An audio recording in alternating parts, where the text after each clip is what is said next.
The hospital is equipped to test and diagnose elephant for a host of diseases and also a quarantine facility to prevent the spread of disease. Today's webinar will be conducted by Wasim Akram. Mr. Wasim Akram is the Deputy Director of Special Projects at Wildlife SOS. Mr. Akram is a geologist by training and has completed his specialization course in conservation biology from the Dural Institute of Conservation and Ecology, United Kingdom. To expand his understanding of people's tolerance towards wildlife, by studying human-wildlife interactions outside traditional protected areas. His key projects include India's first elephant hospital, India's first elephant ambulance, India's first mobile primate surgical unit, and Delhi Rapid Response Unit. He is also a TEDx speaker and recipient of the prestigious Chevening Award by the Government of United Kingdom. Dear participants, if you want to ask any questions, please put your question in the question answer box with your full name and email ID. If your question is not answered, Team Wildlife SOS will reply to you via email. Thank you so much for everyone for joining in. Over to you, Wasim sir. Thank you.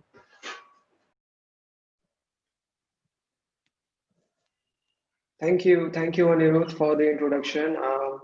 You have mentioned basically the work that we do and the topic that we are going to discuss today, the rights of animals.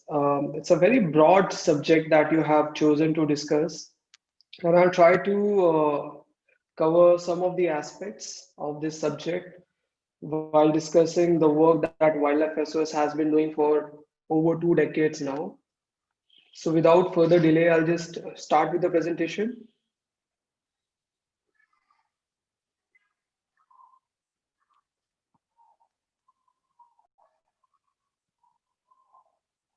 Can you see the presentation on the screen? Was set up by Karthik and Geeta and a small group of people who joined the team. And there was a reason why it happened because of this animal. This is the sloth bear. And in 1990s, we started with an investigation of how people from a particular community managed to make these bears perform on the street, something like this. And when we started the investigation, we came across a practice called the dancing bear practice, which involved people going into the forest. They would basically kill the mother and they will poach the cubs, and the cubs will be brought to the gypsy settlements of this particular community. And then they will break the canines. And if it is a male cub, it will be castrated in a very crude manner. And that is how the whole taming the animal will start from a very early stage when the animal is just a cub. When the animal grows, this is what usually happened to the bears. They would insert a rope through the muzzle area, this nose area, which is a very sensitive part of a bear. And it would lead to infection also in that region. And whenever the person would pull the rope in the muzzle area, it will hurt a lot and the animal will stand. And the people, the tourists who would witness all of this on the roadside, especially from Delhi towards Jaipur route, they will get the impression that the animal is dancing, but in reality, the animal is simply expressing the pain. So this is, this was the first time during our investigations we realized that animal rights are not actually taken into consideration, and the law which is meant to protect the animals has not been effectively enforced on the ground. And this was the first project that we started. We started the process of rescuing and rehabilitating these bears. This is one of the image of a rescued bear, because like I mentioned, when the bear is captured from the wild, it is brought to the gypsy settlement. They break the canines, and this is what usually it would lead to very severe infections. We end up performing a lot of surgeries. Root canal surgeries would be performed the minute the bear is rescued and brought to our facility. The first facility was established in Agra, and it is the largest sloth bear rehab center in the world. So this is just to show you how it is set up. The bear has been brought after rescuing to the center, and we have to immediately perform the surgeries. As a matter of fact, if it's a male bear, we have to fix the castration also, because even there it would be a lot of infection, because that whole castration was done in a very crude manner. And after that, we have to teach them how to be bears, because they were poached from the wild when they were cubs. They do not really have any skills of how to be a bear. So we build these. So what you see here is a platform. So we build these kind of platforms to help them get comfortable with climbing. And these platforms also work as enrichments, because they have had a traumatic past. So we want them to forget that past, and also use these enrichments, which helps in reducing the stress. So just to show you before and after image, so it's a very long process from before till the after stage. And you have to perform the surgeries, you have to fix the root canals, you have to fix the castration, then you have to do a lot of enrichment work. And after years, the animal finally reaches this after stage. But like I said earlier, it's not just about the rights of animals, because when we were rescuing these animals across India, we rescued over 600 bears, and we came across this community. It's called the Kalandar community. You must have come across the term Mast Kalandar. So this is what it is. So these are nomadic people. They just move around, and they relied on this trade. Just like Madaris depend on monkeys, Saperas depend on snakes. So these Kalandars, they depended on the bears. And when we were doing the whole rescue operations, we came across a situation where these people came to us and they told us that, this is the only thing that we know. We don't have any skill. We are basically, not even part of the mainstream society. We don't know how to function in the mainstream society. So it was a situation where it led to an argument, between human rights, human livelihood, and the animal rights. And it became very complicated, because it's also a very conservative community. So we came up with the idea of sustainable alternative livelihood for them. We told them that if you surrender your bear to us, and you sign an affidavit that you will never go back to this trade. As you can see in this particular photo, the person is surrendering the bear to us. And we used to take this photo when the person will come to us with the bear, and then the person will give an undertaking that I will not go back to this practice. Then we will help that person with a seed funding, about 25,000 or 50,000 rupees, to set up a small business. And this is just some of the situations how we helped people who came to us and surrendered their bears. Like in 2006, Amin Saab, he came to us and he surrendered the bear. And then we helped him with an auto rickshaw, so that he can, earn some livelihood and take care of his family. But apart from that, we also focus on the women in the community, because these are nomadic gypsies and Muslim communities, so very conservative.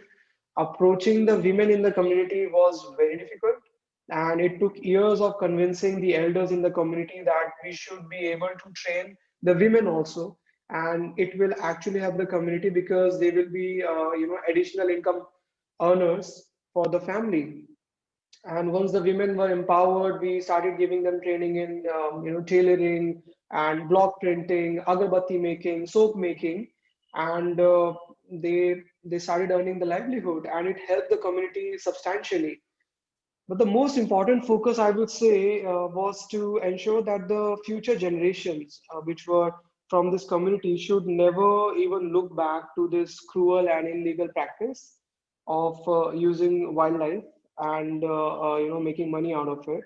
And we started focusing a lot on the education of the children from the Kalandar community. And at the moment, we are supporting over 6,000 children. We support their school, we support their tuition, and any other requirements that they may have. And I'm happy to confirm that some of these children have even cleared the school stage and they have entered college. So we have, been working very hard to ensure that this progress should continue. So just to sum up, in about a decade, I would say, because late 1990s we started rescuing the bears, And in a matter of 10 years, we managed to rescue over 600 bears across India. And the practice, which was going on for over 400 years since the time of the Mughals, was brought to an end. And 40% of the staff that we have now in the organization, they actually come from this community who earlier used to depend on wildlife performances and this kind of trade. But now they have been helping us. They have joined with the organization and they are part of multiple projects that we operate across the country. This is another form of conflict. This one is a different species of bear. This is a Himalayan black bear. It's found in the colder parts towards your Jammu and Kashmir region. And in addition to the black bear, there is one more species called the brown bear. And the conflict has been massive because the area of Kashmir Valley has been undergoing drastic changes. A lot of development has been happening, and we do have national parks in the valley area. So there used to be a lot of situations where these bears would enter into settlements where people, especially the farmers, they have their apple farms, the orchard farms, and it would lead to conflict. People will end up throwing bricks or even try to kill the animal. So we have been working with the community in Kashmir for over a decade now, and educating them about the law and the rights of the bear and other species that we are also focusing on in the area. And this is more relevant to the state of Maharashtra. Even in Mumbai, there is a lot of conflict with the leopards. So what is happening is that the area around Mumbai, you have a lot of sugarcane plantations, and it has been developed after clearing the forest land. And leopards have been inhabiting this area for a very long time. And now, when the land has been cleared, the forests have been cleared, these leopards have no other option but to stay in the sugarcane plantation. So, whenever the harvesting season starts, the farmers they encounter leopard cubs, and it used to lead to a lot of conflict because people will end up retaliating. They will kill the cubs, and then they will expect that the mother will just be scared and it will just disappear from the region. But it used to be the opposite. The mother will get very aggressive after realizing that the cubs have been killed by the people. And that is when a lot of leopard attacks used to happen, and in some parts of Maharashtra it is still happening a lot. And there was another challenge of leopards falling into open wells.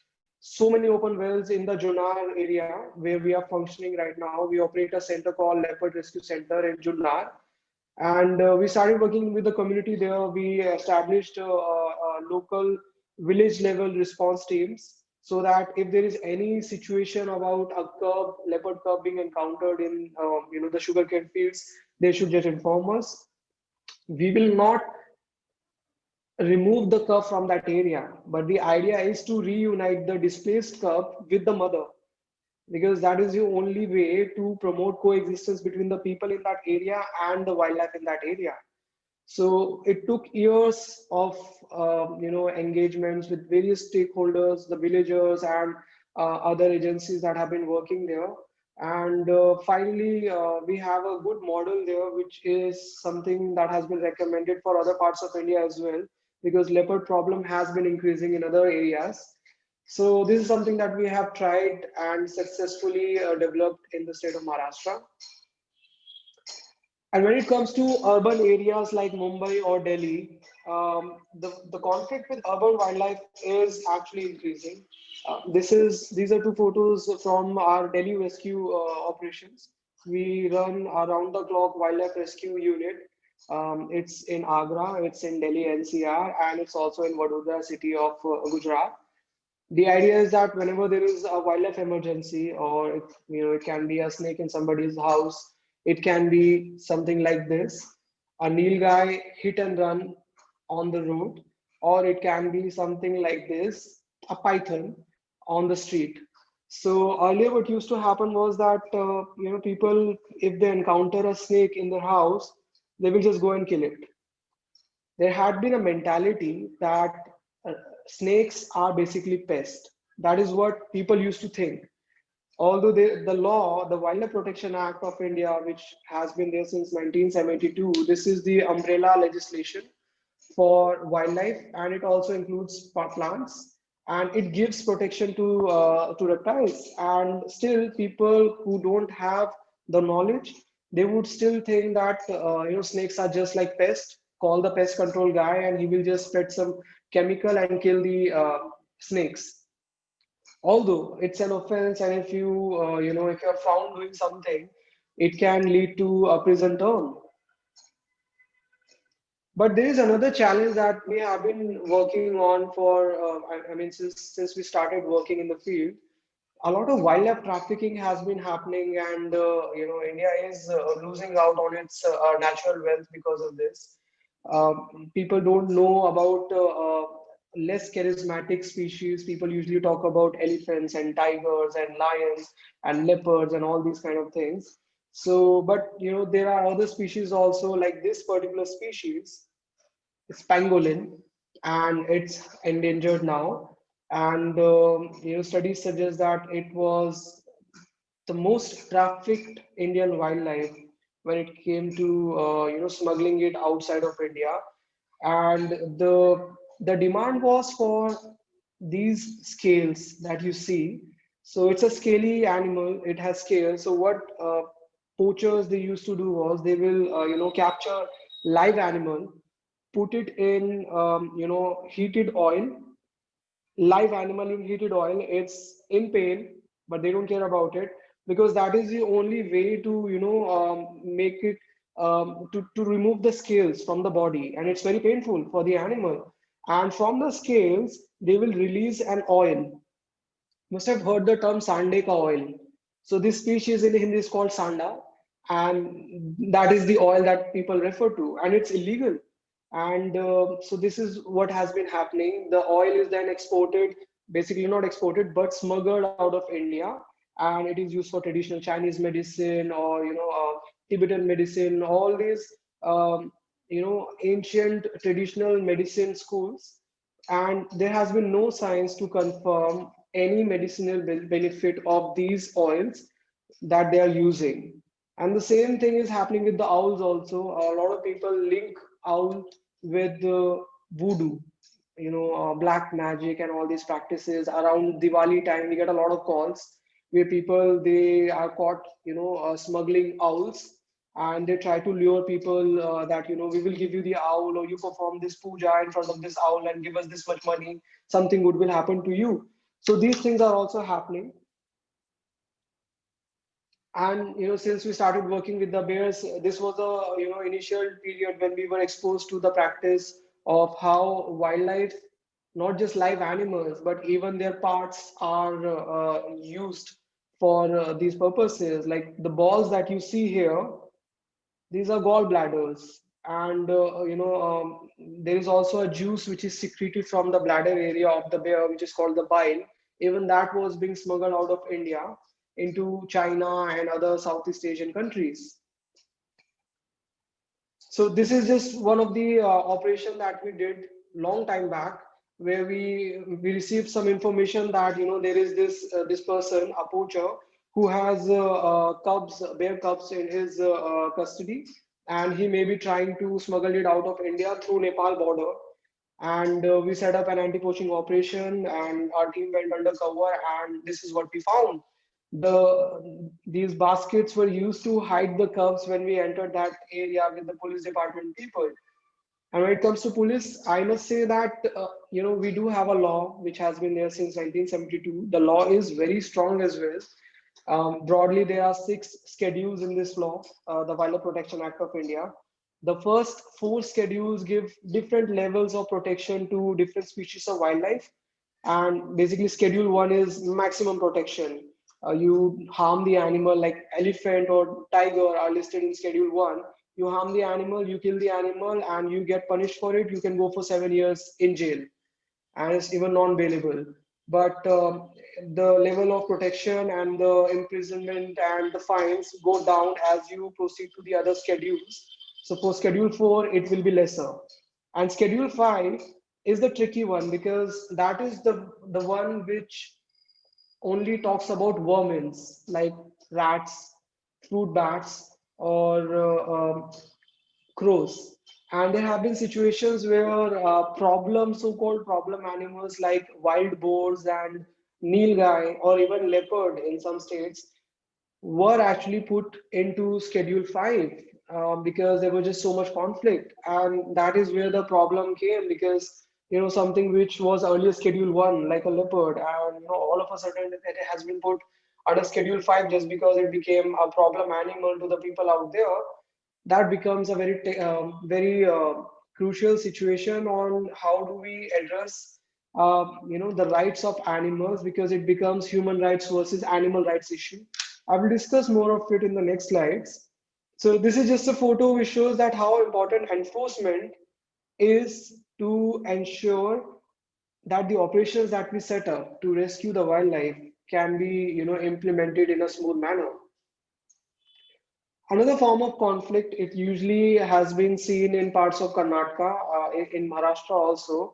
A lot of people, they are using the poachers, they are using these wires, these are snares, and they, set up baits. And when the animal is trying to cross that area, it can get entangled in the, paw of the animal. Can be very painful because it's all, mesh areas and the chain links which are used to prepare these snares. So it can be very deadly. We have had situations where the animal has even choked to death because of these snares in the neck region. Just a video of what happens once the animal is rescued, treated,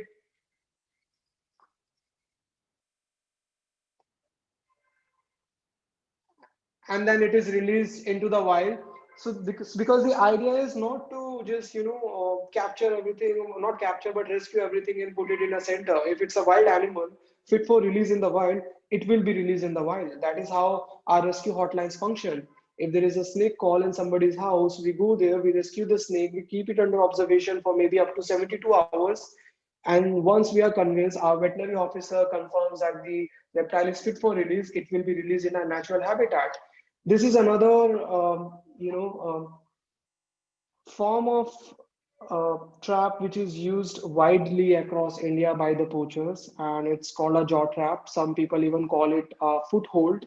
It's designed in a way that it can be used to trap the foot of an animal. Mostly it is the tiger.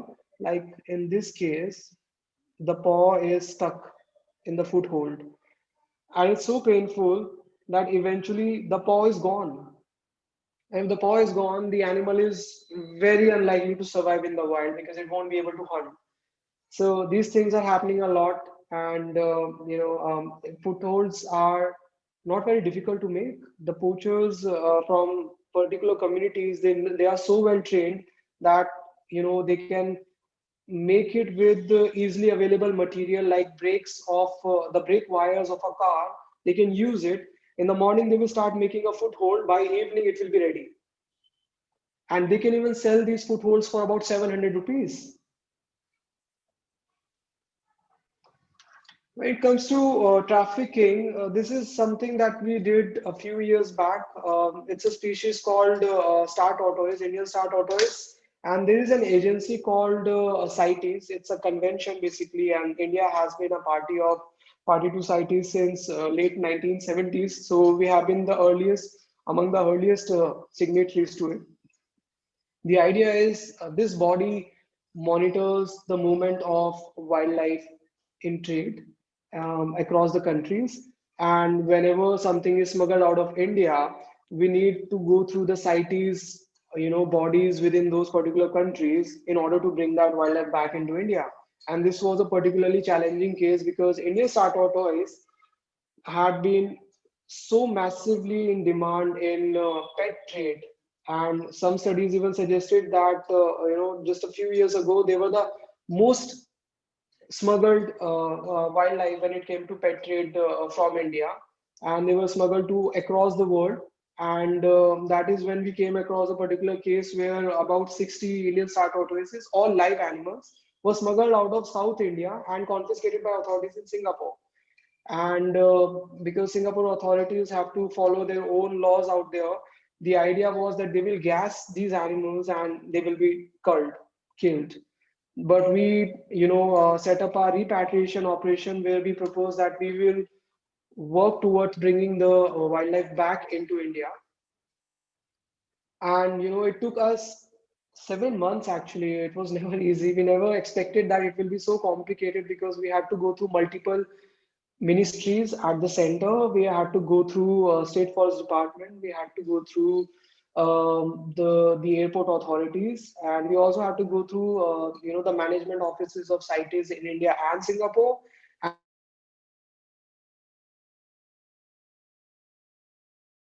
We got the assistance from various departments, and we managed to bring these tortoises back to India,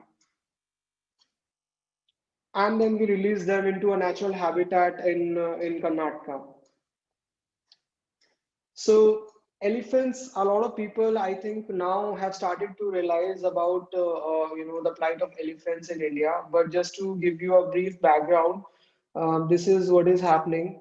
98% of elephants are actually gone, the Asian elephants, and the population continues to dwindle. And as you can see, 98% in 10 decades. So that's a massive loss. It's a Schedule 1 animal. It's supposed to, get maximum protection as per the law. And it's also the national heritage animal of India. And, we also have our traditional and religious belief because, Ganesha. But still, this is what is happening. These elephants are still being used for begging. They are used for illegal logging of timber. They are used in commercial sector in for tourist rides.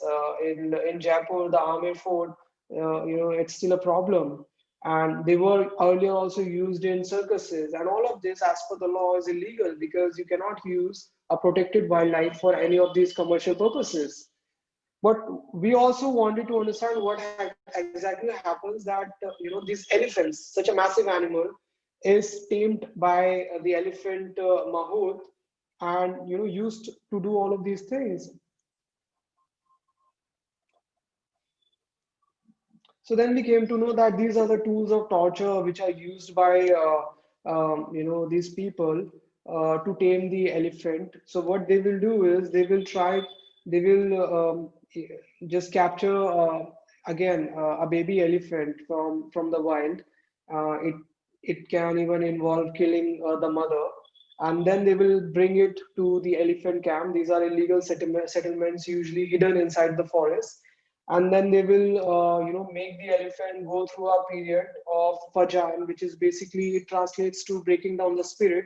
So these spike chains will be tied to all four legs of the elephant, and the ropes will be used to drag the body of the elephant so that it is slightly stretched like this, and then the elephant will not be given any food for few days to up to few weeks, till the elephant starts submitting um, to the command of the mahout or the owner.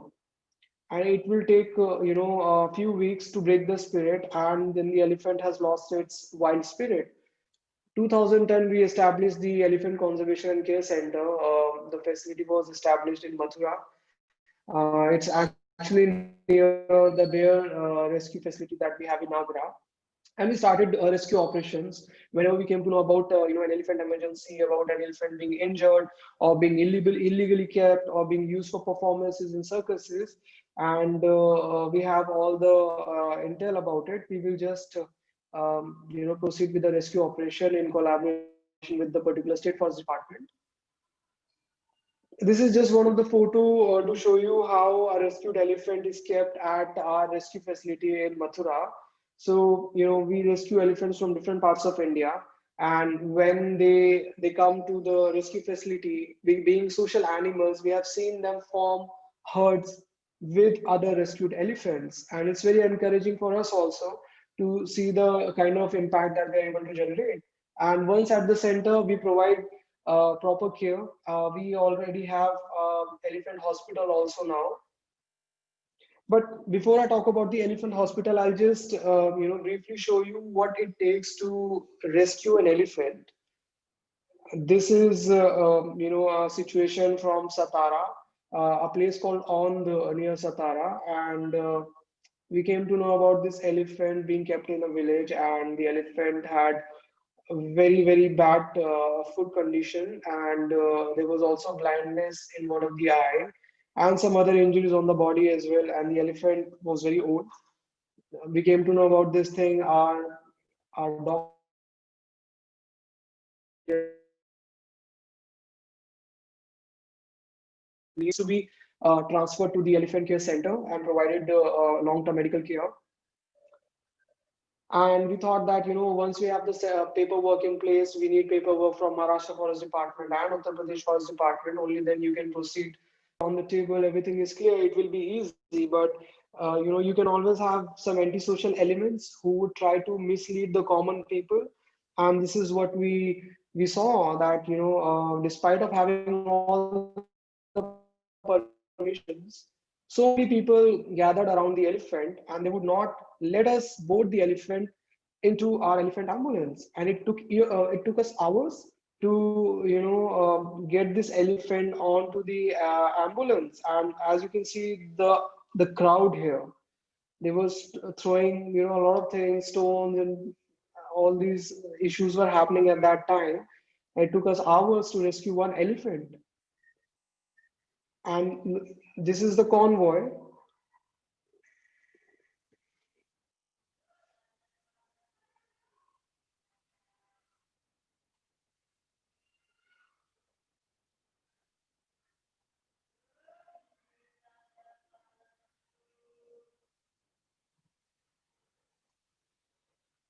So this is the elephant ambulance, and you can see the amount of enforcement we needed for this particular operation, because we don't want the elephant to get hurt. We also don't want the people to get hurt, because sometimes when these kind of mob situations happen, we also are aware of the fact that there are women and children also. And the antisocial elements, they sometimes take advantage of the situation. They would not even think about the safety of these people out there. But we need to be very careful. So this is how we managed to rescue the elephant. And when the rescue operation goes on, the elephant has been rescued, it has been loaded on the ambulance. Still, it's a long journey towards Mathura. So within the ambulance also, we have provisions to provide treatment to the elephant, so that we ensure that it is stable and there is no danger. So our vet always, the veterinary team always travels in the ambulance to ensure that the animal is safely taken to the rehab center. Of course, we have to do a lot of purchases because we need to feed the elephant when we are in the ambulance. So, these kind of stops are very common when we go for these operations. And of course, we also need to eat. It can be very hectic, and we rest together.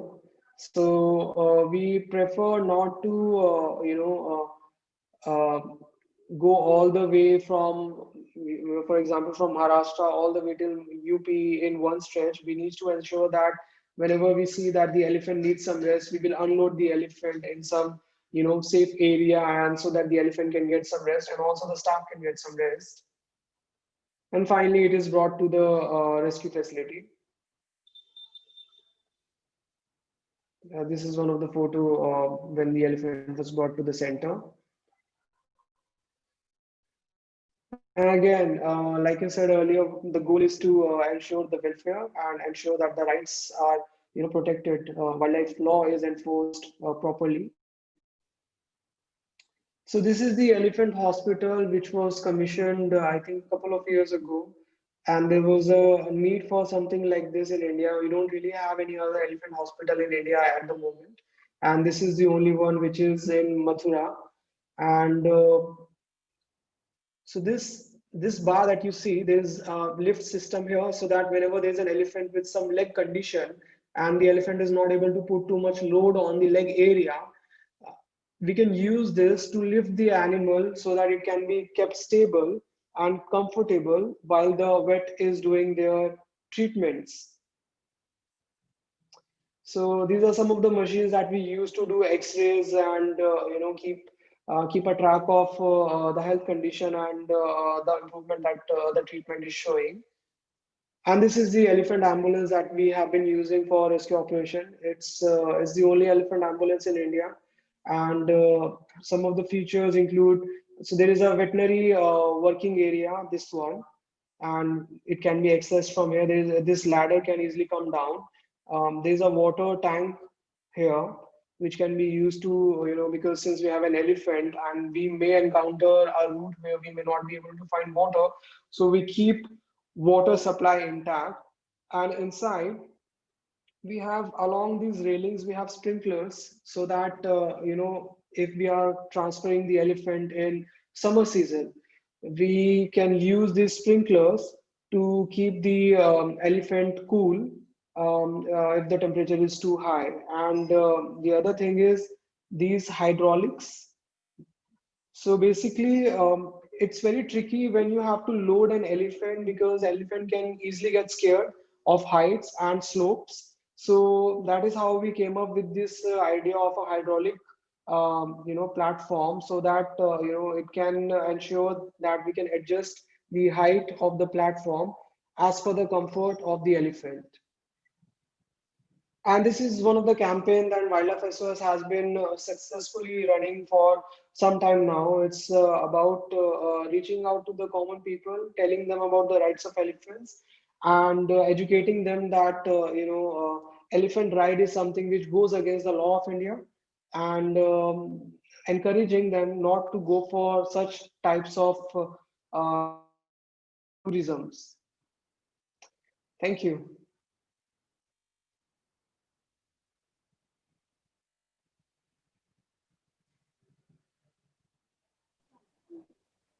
Thank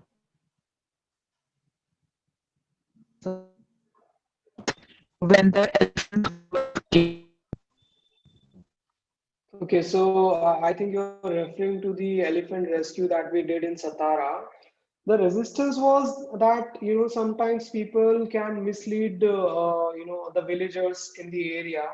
They were trying to say, and this is what they literally suggested, that, even if the elephant is in a very bad condition, it's fine, let it die in this area. And we tried to tell them that, if the elephant is so important to you, if you consider it as a part of your family, then why exactly are you proposing that instead of providing treatment to the animal, we should just let it suffer and die? So, these things happen. They can be antisocial elements, people who have no understanding about animal welfare. They don't have any understanding about what the law says. And, sometimes people do it because of some monetary expectations.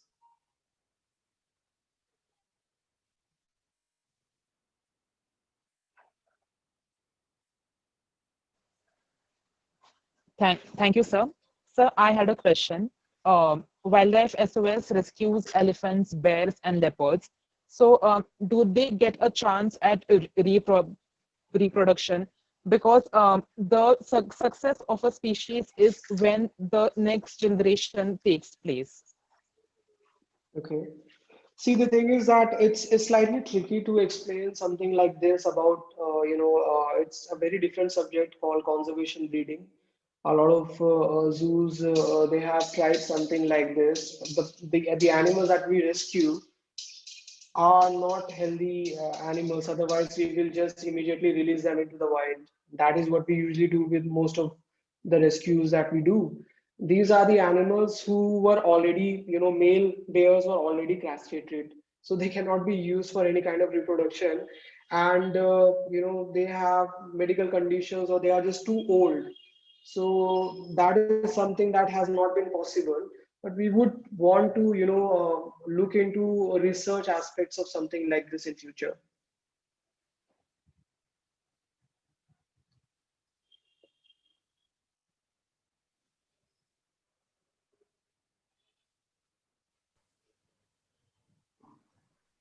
If anyone has any questions, you can either put them in the chat box or just please let us know if you have any questions.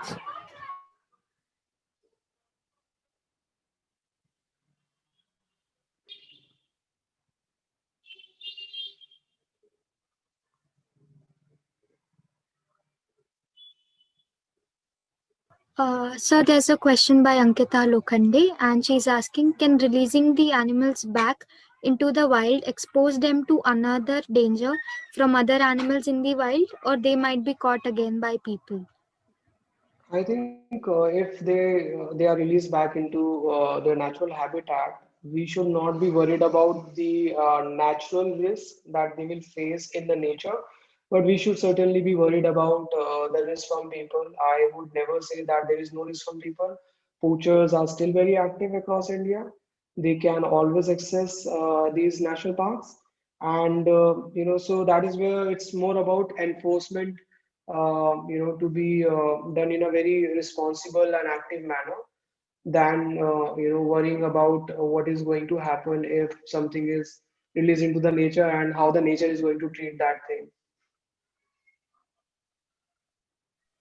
So there's another question, and it's regarding the volunteering ship. So, is there any age limit to join the organization?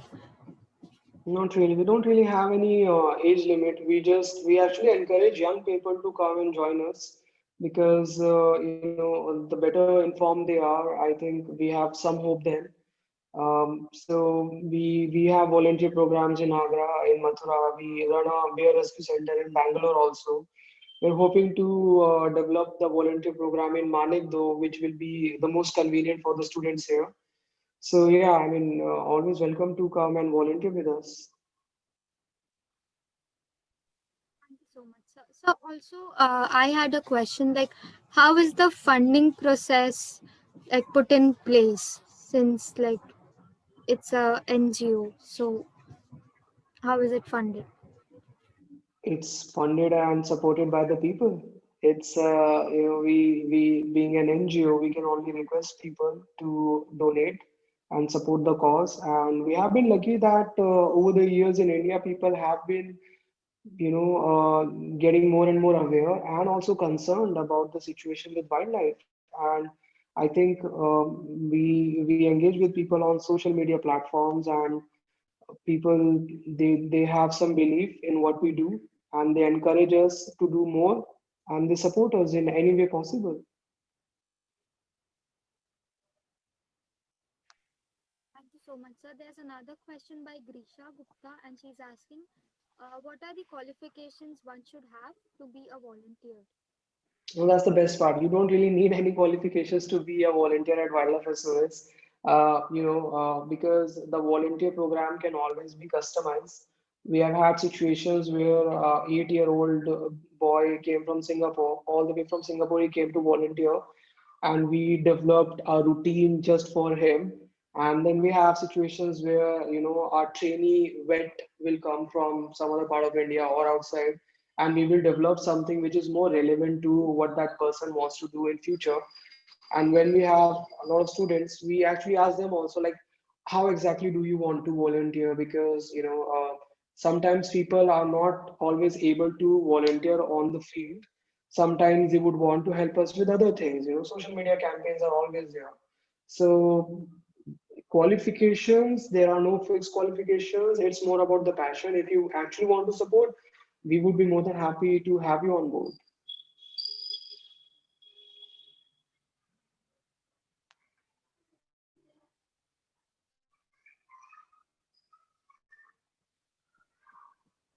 I'll request again if there are any more questions, you guys can just put those in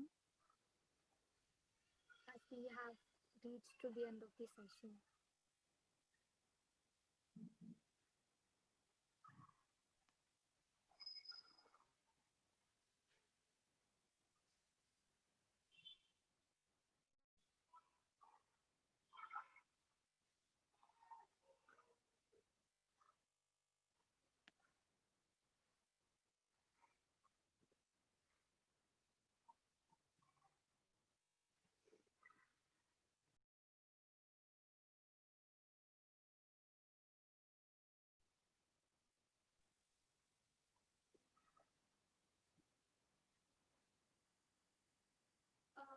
Since there are no more questions, I would like to end the session, and a heartful thanks to Wildlife SOS, Mr. Wasim Akram and Ms. Mahima Sharma, who has constantly answering queries in the chat box.